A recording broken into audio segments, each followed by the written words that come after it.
ब्रह्ममुरारिसुरार्चितलिङ्गं निर्मलभासितशोभितलिङ्गं जन्मजदुःखविनाशकलिङ्गं तत्प्रणमामि सदा शिवलिङ्गं देवमुनिप्रवरार्चितलिङ्गं कामदहनकरुणाकरलिङ्गं रावणदर्पविनाशनलिङ्गं तत्प्रणमामि सदा शिवलिङ्गं सर्वसुगन्धसुलेपितलिङ्गं बुद्धिविवर्धनकारणलिङ्गं सिद्धसुरासुरवन्दितलिङ्गं तत्प्रणमामि सदा शिवलिङ्गं कनकमहामणिभूषितलिङ्गं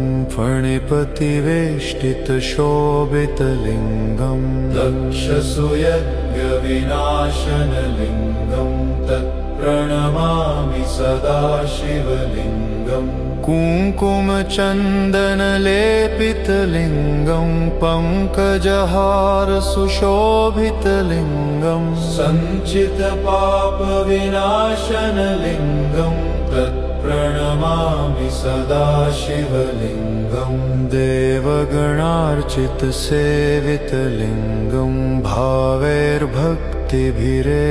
च लिङ्गं दिनकरकोटिप्रभाकरलिङ्गं तत्प्रणमामि सदा शिवलिङ्गम् अष्टदलोपरिवेष्टितलिङ्गं सर्वसमुद्भवकारणलिङ्गम् अष्टदरिद्रविनाशनलिङ्गं तत्प्रणमामि सदा शिवलिङ्गं सुरगुरुसुरवरपूजितलिङ्गं सुरवनपुष्पसदार्चितलिङ्गं परात्परं